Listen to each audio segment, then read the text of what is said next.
Sembiring. Di video ini, aku mau menceritakan ulang buku yang aku baca. Judul yang aku ambil yaitu Kamu Tak Harus Sempurna, karya dari Anastasia Satrio. Aku memilih buku ini karena dekat dengan kehidupan sehari-hari, terutama tentang bagaimana kita melihat diri sendiri dan menghadapi perasaan kita. Jadi di video ini, aku bakal ceritain bagian awal buku ini dari halaman 1 sampai 54. Di bagian awal buku, penulis mengajak kita lebih jujur sama diri sendiri. Kadang kita kelihatan bebe aja di depan orang lain, bahkan kita bisa ketawa, bisa ngobrol seperti biasanya. Tapi sebenarnya di dalam, kita lagi capek, kita lagi overthinking, atau bahkan kita lagi ngerasa kosong.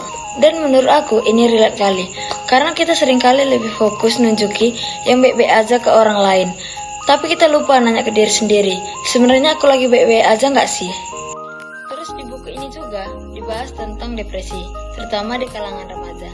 Dari situ aku jadi sadar, depresi bukanlah sekedar sedih biasa. Kadang orang yang kelihatannya kuat, rupanya menyimpan banyak masalah.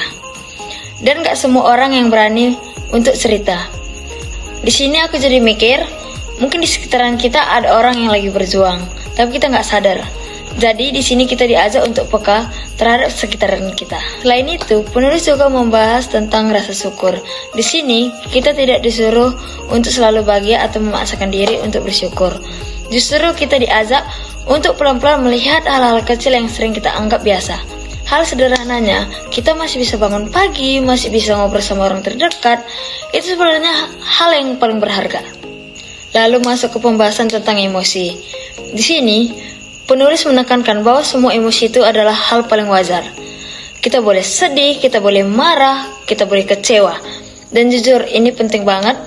Karena kadang kita ngerasa selalu kuat, harus selalu kelihatan baik, padahal kita juga manusia yang punya batas. Ada juga pembahasan tentang toxic positivity.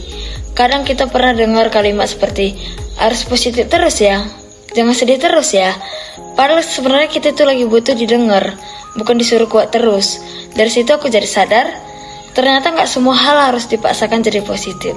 Selain itu, penulis juga ada membahas tentang pola pikir. Ada orang yang selalu merasa kurang, selalu membandingkan dirinya dengan orang lain, tapi ada juga yang bisa merasa cukup dengan dirinya sendiri. Dari sini aku belajar, ternyata cara kita berpikir itu sangat memengaruhi bagaimana kita menjalankan hidup. Di bagian lain juga membahas tentang hubungan dan perasaan. Misalnya rasa tidak cukup, rasa insecure, bahkan sulit move on. Hal-hal seperti ini sebenarnya kita seringkali kita alami, tapi jarang kita bahas secara jujur, ya enggak? Ada satu bagian yang paling berkesan buat aku. Dalam buku ini dijelaskan bahwa kita tidak harus selalu terlihat kuat dan sempurna di hadapan orang lain. Kalimat ini terasa sederhana, tetapi memiliki makna yang dalam. Karena dalam kehidupan sehari-hari, seringkali kita memaksakan diri untuk terlihat baik-baik aja, padahal sebenarnya kita tidak baik-baik aja. Sampai halaman 54 ini, terlihat bahwa banyak orang sedang berjuang dengan perasaannya masing-masing, meskipun tidak selalu terlihat dari luar. Dari sini aku menyadari bahwa memahami diri sendiri dan menerima keadaan diri adalah hal yang paling penting. Bagian spesifik yang berkesan buat aku, bagian yang berkesan itu waktu penulis membahas kita manusia yang paling jahat ke diri kita sendiri. Tapi ke orang lain, kita bisa mengerti orang itu, bahkan maafin mereka. Tapi kalau ke diri sendiri, salah sedikit aja kita langsung kayak overthinking, ngerasa gak cukup, nyalahin diri terus. Bagian ini kena kali ke aku, karena tanpa sadar aku juga sering kayak gitu. Kesan sementara, sampai halaman 54 ini, menurut aku buku ini relate banget sama kehidupan sehari-hari. Kayak banyak hal yang ternyata aku rasain, tapi gak pernah aku sadari sebelumnya. Dari sini aku mulai ngerti kalau gak semua perasaan harus dilawan. Kadang kita cuma perlu menerima dan ngerti diri sendiri. Buku ini juga bikin aku sadar kalau selama ini aku terlalu fokus sama kekuranganku, sampai lupa kalau sebenarnya aku juga punya hal yang bisa dihargai di diri sendiri. Penutup tahap 1. Itu saja cerita ulang untuk tahap pertama dari halaman 1 sampai 54. Nanti di minggu ke-7 aku akan melanjutkan cerita dari halaman 55 sampai selesai.